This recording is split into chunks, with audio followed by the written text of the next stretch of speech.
Hi all, it's Catherine Burgess with Burgess Group Compass. We're talking about last week's Boulder County real estate numbers, national urban price growth, and how that relates to what's happening in the Denver-Boulder metro area now.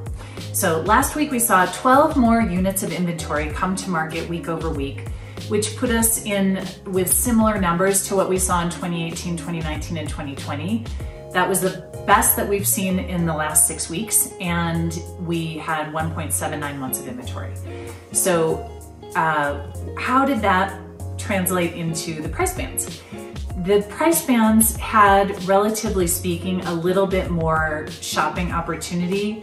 500,000 to $1 million was still super tight. So not a lot of opportunity for buyers there, but the rest of them had a little more give.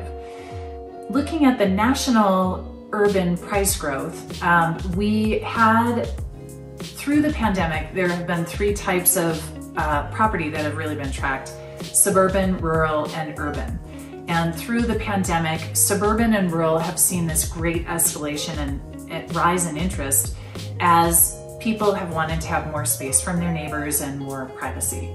So with regards to the urban, in March, it started at the normal place and then had this big drop into the middle of the summer and has been ticking up ever since. And last week, the urban just surpassed both the suburban and rural price growth numbers. So what that tells us is we've likely seen the bottom. We have gotten to the point where buyers feel great confidence that the vaccines are going to be working and that we can have a healthy city living experience again.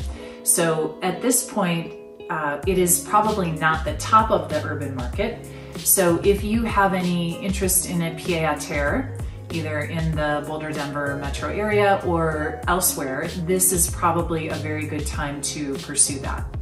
And the national market, the national urban market, is functioning very differently in different places. So for example, in the cities that have a low median sale price, we are seeing just crazy price growth.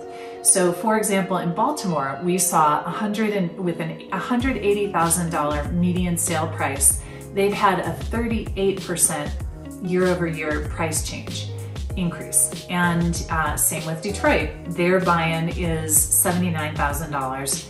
Or buy-in, I should say, median sale price. And then they've also had 38% price growth year over year.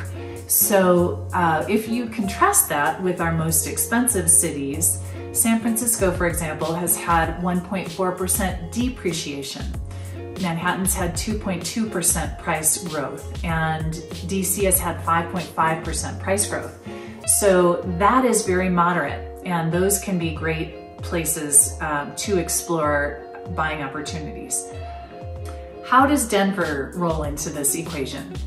So Denver came in at a cool 10.9% appreciation year over year.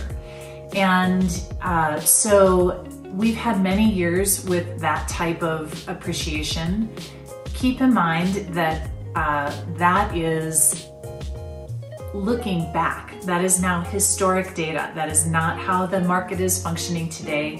In this type of a market where there's so much change so quickly, we really have to recalibrate every day and every week on where are we with pricing. So keep that in mind, both as a seller and as a buyer. It applies in each circumstance.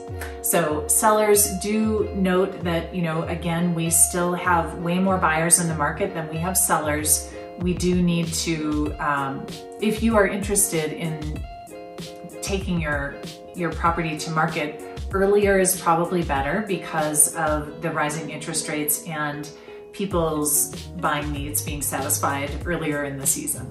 So call us with questions. We're happy to be a resource, and we'll talk to you again soon. Thanks.